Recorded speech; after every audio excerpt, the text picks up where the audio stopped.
नमस्कार, बहुत बहुत स्वागत आपका। मैं हूं आपके साथ Manuraj Saxena. Income tax return यानी कि आईटीआर फाइल करना हर वेतनभोगी व्यक्ति के लिए एक बड़ी वित्तीय जिम्मेदारी होती है। ये न केवल एक कानूनी रूप से जरूरी है बल्कि भविष्य की कई योजनाएं, लोन अप्रूवल, वीजा अप्लाई जैसे कई मौकों पर आपकी ईमानदार टैक्स हिस्ट्री का प्रमाण बनता है। इस साल इनकम टैक्स रिटर्न फाइल करने की आखिरी तारीख 15 सितंबर 2025 है। इसीलिए सही समय पर सही जानकारी के साथ टैक्स फाइलिंग बेहद जरूरी हो जाता है। सैलरीड क्लास टैक्स पेयर्स के सामने सबसे पहले ओल्ड रिजीम या फिर न्यू टैक्स रिजीम में से किसी एक को चुनना ही एक बड़ी चुनौती होती है। तो कैसे करें आईटीआर फाइल ताकि कोई गलती ना हो पाए, कोई चूक ना हो। एक आम आदमी आईटीआर कैसे फाइल करे, इसे समझेंगे। हमारे साथ राघव चतुर्वेदी जी जुड़ गए हैं, टैक्स एक्सपर्ट। सर, आपका बहुत बहुत स्वागत है। धन्यवाद मैम, बहुत बहुत धन्यवाद मुझे इस शो पर बुलाने के लिए। सही आईटीआर फॉर्म चुनना बेहद जरूरी है क्योंकि गलत फॉर्म भरने से आपका रिटर्न रिजेक्ट भी हो सकता है या प्रोसेस में देरी हो सकती है। यहां हम विस्तार से समझने की कोशिश करेंगे कि सैलरी पाने वाले लोगों को आईटीआर भरते समय किन विशेष चीजों का ध्यान रखना है ताकि ये प्रक्रिया आसान हो, सुरक्षित हो और आपके लिए फायदेमंद भी रहे। तो सर, मेरा आपसे पहला सा सवाल यही रहेगा कि किन किन चीजों का हमें ध्यान रखना है आईटीआर भरते वक्त। जी मैम, जैसा कि आपने कहा सैलरीड एम्प्लॉइज, लेकिन आज के इस दौर में मैम किसी को भी एक स्पेसिफिक कैटेगरी में रखना बहुत मुश्किल है। सैलरीड एम्प्लॉय कई ऐसे हैं जो अपनी अलग अलग जो समय है उसमें शेयर की भी ट्रेड कर रहे हैं। वो लोग ड्रीम 11 पर टीम भी बना रहे हैं, या फिर ऐसे लोग हैं जो प्योरली सैलरीड हैं। तो ऐसे लोग जो प्योरली सैलरीड हैं उनके लिए कहानी उतनी ही सरल है जितने वो लोग हैं। उनको आईटीआर 1 फाइल करना है अगर उन्हें सिर्फ सैलरी इनकम मिल रही है। सैलरी के साथ ऑब्वियसली कुछ और इनकम आ सकती हैं, जैसे सेविंग बैंक का इंटरेस्ट, एफडी का इंटरेस्ट। वो सारी चीजें आईटीआर 1 में कवर्ड होती है। तो पहले वो लोग हो गए जो सैलरीड एम्प्लॉय हैं लेकिन सोलली सैलरी पर ही टिके हुए हैं और अपना सब कुछ जो है उनका सैलरी से रिलेटेड है। दूसरे वो लोग हैं जिन्हें सैलरी के साथ साथ कुछ और चीजों से भी वास्ता रहता है, जैसे शेयर मार्केट में सपोज ट्रेड की। अब शेयर मार्केट की ट्रेड को भी कई अलग पार्ट्स में डिस्ट्रीब्यूट किया जा सकता है मैम। एक तो वो लोग हैं जो शॉर्ट टाइम इन्वेस्टर्स हैं, जिन्होंने आज किसी अपॉर्चुनिटी पे शेयर खरीदा और कुछ समय बाद बेच दिया। कुछ ऐसे लोग हैं जो लॉन्ग टर्म के लिए इन्वेस्टमेंट कर रहे हैं। वो ऐसे लोग हैं जिनकी जरूरत हो सकता है इस साल पड़ी हो, बच्चे की शादी हो, बच्चे को बड़े कॉलेज में एडमिशन कराना हो, तो उन्होंने इस साल उन सिक्योरिटीज को बेचा।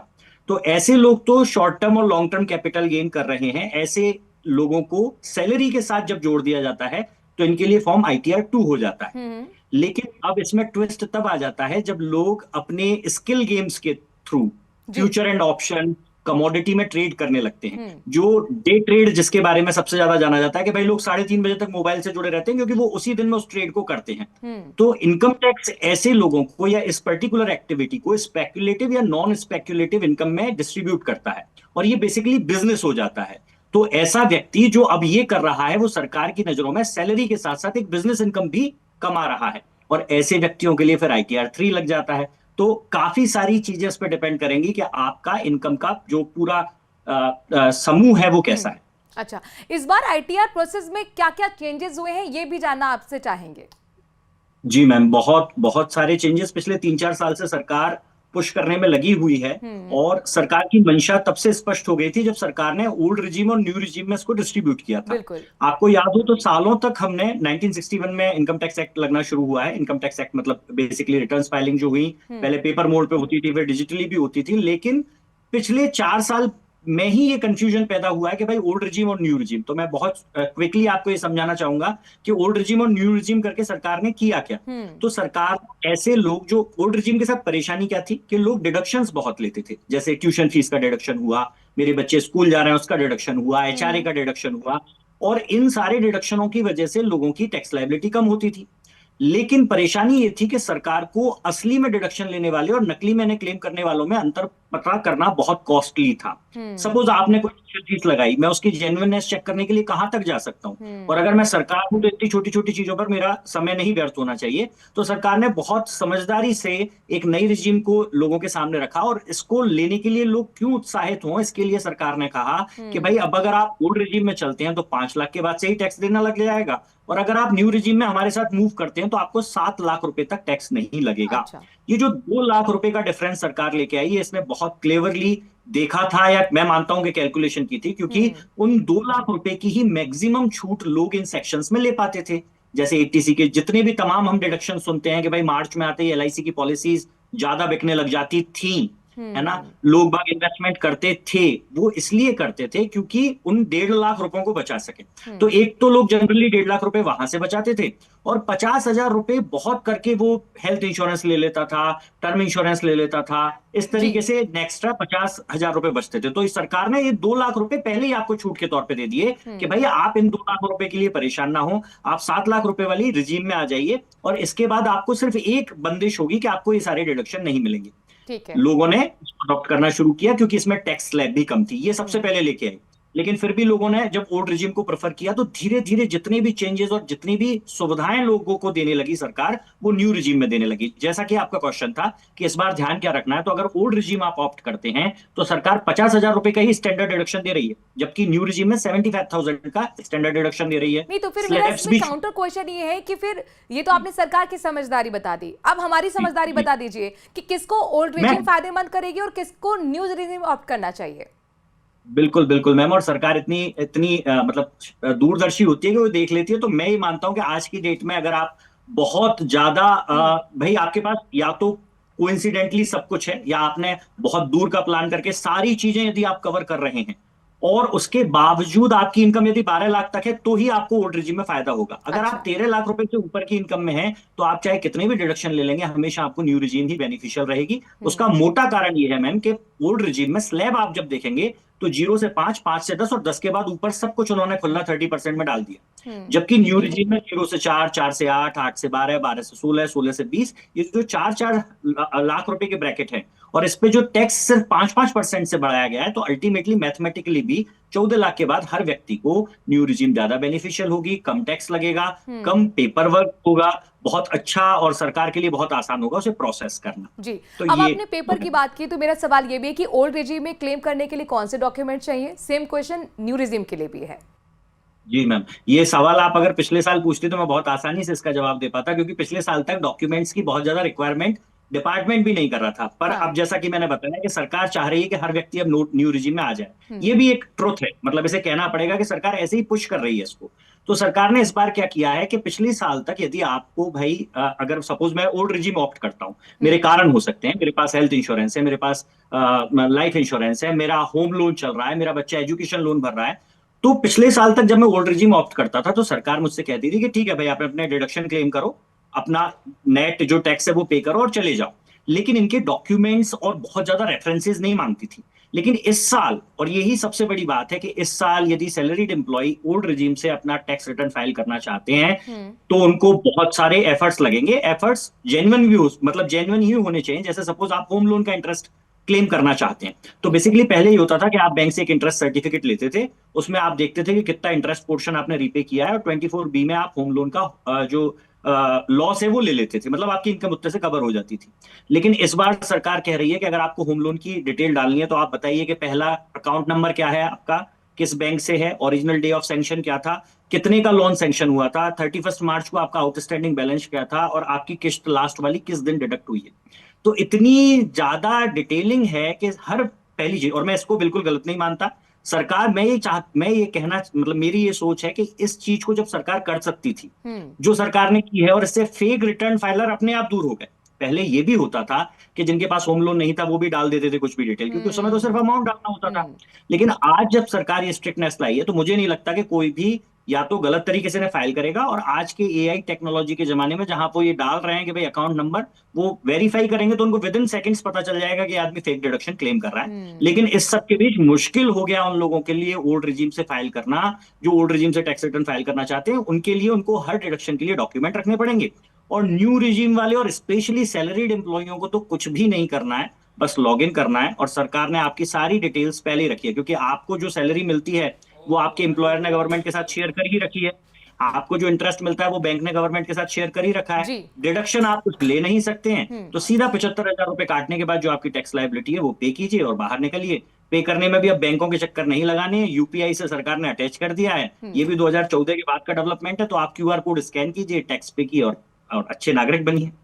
अच्छा, सपोज कीजिए कि पहले हमने ओल्ड रिजीम ऑप्ट किया था, लेकिन रिटर्न फाइल करते समय हम न्यू रिजिम ऑप्ट करना चाहते हैं, तो क्या हम ऐसा कर सकते हैं?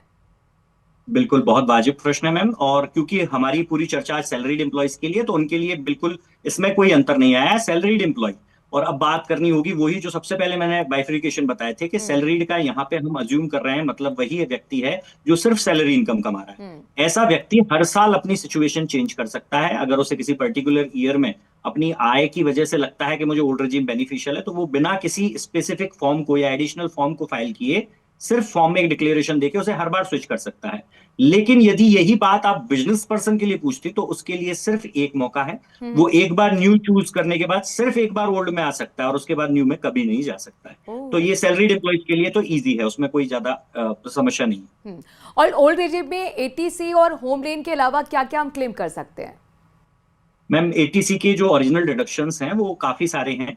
एटीसी जो है उसमें मेजर डिडक्शंस क्लेम हो जा मतलब कवर हो जाते हैं, हम्म। जितने भी लाइफ इंश्योरेंस आप करवा रहे हैं या हम्म। Equity equity linked mutual fund में लॉक इन वाले म्यूचुअल फंड्स जो करवा रहे हैं। कई लोगों को ये कंफ्यूजन हो जाता है कि किसी भी म्यूचुअल फंड में इन्वेस्ट करने से उनको एटीसी का बेनिफिट मिलेगा। एक्चुअली ऐसा नहीं है, आपको लॉक्ड या टैक्स सेवर म्यूचुअल फंड में इन्वेस्ट करना पड़ेगा। आपके बच्चों की ट्यूशन फीस हो सकती है, आपके बच्चों का हॉस्टल एचआरए वगैरह क्लेम है, मतलब काफी तरीके के डिफरेंट डिफरेंट टाइप के सेगमेंट है। पर एक जनरल आदमी जो जो कवर कर पाता है वो एक तो एटीसी हो गया मैम।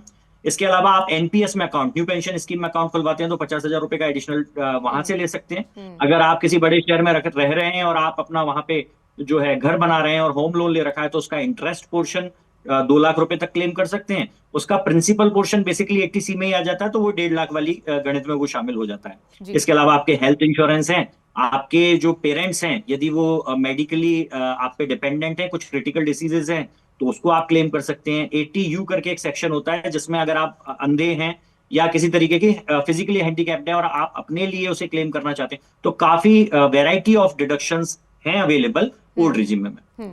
अच्छा, अगर किसी ने होम लोन भी लिया है, किराए के मकान पे वो रह रहे हैं, तो क्या एचआरए और होम लोन का इंटरेस्ट दोनों क्लेम कर सकते हैं? जी मैम, ये बहुत बहुत डिबेटेबल पोजीशन है। इस पे हाँ। अलग अलग ओपिनियन डिपार्टमेंट भी लेता है और टैक्स पेयर भी लेता है। जनरली इसकी कोई स्पेसिफिक रिस्ट्रिक्शन जो है वो नहीं है एक्ट में, ऐसा किया जा सकता है। लेकिन अगर ये इंटेंशनल फ्रॉड होगा तो फिर आपको उसके केस में रीपे करना पड़ेगा।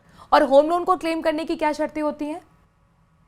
मैम, होम लोन के लिए शर्तें यही है कि आपने किसी ट्रस्टेड मतलब बैंकिंग या एनबीएफसी से लोन लिया हो और आप उसका इंटरेस्ट रीपे कर रहे हो, वो होम लोन कैटेगरी में ही होना चाहिए। जनरली छोटी जगहों पर कई बार ये परेशानी होती है कि आदमी को मकान तो बनाना है, उसके लिए उसको पैसा चाहिए, लेकिन उसका प्लॉट या रेजिडेंशियल जो एरिया है वो पट्टा नहीं बन पा रहा है, किसी भी वजह से बैंक उसका होम लोन नहीं कर रहा। तो ऐसे लोग क्या करते हैं कि कोई पर्सनल लोन ले लिया, उससे मकान बना रहे हैं, वो भी एज्यूम करते हैं कि हमारा इंटरेस्ट भी होम लोन के इंटरेस्ट में आ जाए। तो ऐसा नहीं है। स्पेसिफिकली होम लोन कैटेगरी में आपका लोन होना चाहिए। आप किसी नेशनलाइज इंस्टीट्यूशन जो आरबीआई गवर्न इंस्टीट्यूशन है उससे आप ऐसा लोन लेंगे और उस तरीके से आपको ये मिल पाएगा। हस्बैंड वाइफ यानी ज्वाइंट होम लोन दोनों ने ले रखा है, तो क्या दोनों क्लेम कर सकते हैं? बिल्कुल कर सकते हैं मैम। अगर दोनों ने ज्वाइंट एप्लीकेंट के तौर पे ले रखा है, तो आपका जो रेशियो है, जो आपकी डिक्लेरेशन है कि भाई उसकी ओनरशिप आपने कैसे रजिस्टर करवाई है, उस रेशियो में आप उसका दोनों ही क्लेम कर सकते हैं। और इनकम टैक्स की नोटिस से बचने के लिए हमें किन चीज़ों का ध्यान रखना है, क्या करना चाहिए? और सपोज करिए किसी सिचुएशन में अगर नोटिस आ भी जाता है, तो फिर उस सूरत में क्या करें? मैम, सरकार का एक और कदम जो आगे बढ़ते हुए है वो ये है कि सरकार ने इस बार रिकॉर्ड नोटिसेस डिस्ट्रीब्यूट किए हैं। अभी जो डेट गई है 3rd आई थिंक नहीं सॉरी 1st ऑफ जुलाई जो थी, जो जीएसटी भी डे है, उसके आसपास काफी सारे नोटिसेस डिस्ट्रीब्यूट हुए। तो सरकार बेसिकली नोटिसेस इसलिए भेज रही है, कई सारे सेक्शन है। पहली चीज तो मैम, किसी भी वजह से नोटिस हिट हो सकता है, वो बहुत छोटा सा कारण भी हो सकता है, बहुत मेजर कारण भी हो सकता है। लेकिन अब नोटिसेस हिट करने के कई सारे कारण हैं, क्योंकि गवर्नमेंट के पास आपका बहुत सारा डाटा शेयर हो रहा है। आप विदेश यात्रा जाते हैं तो उसकी इंफॉर्मेशन गवर्नमेंट के पास है। आप एक लिमिटेड अमाउंट से ज्यादा कैश विड्रॉल करते हैं तो उसका एक स्पेसिफिक सेक्शन 194 एनएफ लगा रखा है, जहां सरकार को ही पता चलता है कि आपने कैश जो है विड्रॉल किया है। आपने कोई डील किया, आपने कोई प्रॉपर्टी रजिस्टर करवाई है, आपका इलेक्ट्रिसिटी बिल 1 लाख रुपए से ज्यादा आया है, ये भी सरकार को पता चलता है।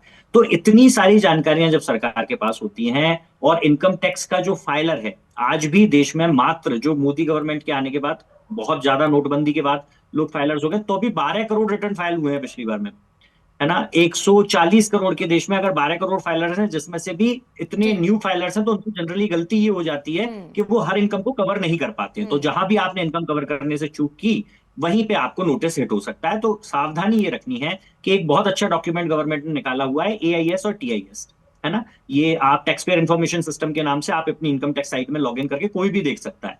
तो वहां मोटा मोटी सरकार ये बता देती है कि भाई हमारे पास आपको दिखाने लायक ये इन्फॉर्मेशन है, जी। जो पूरी होती है। अगर आप उनको कंपाइल करते हैं, ठीक। उनके अकॉर्डिंग आप रिटर्न फाइल करते हैं, उनके सारे कॉजेज को आप सही से रिप्रेजेंट करते हैं, तो फिर आपको नोटिस नहीं हिट होना चाहिए, या नहीं होता है वाली पोजीशन।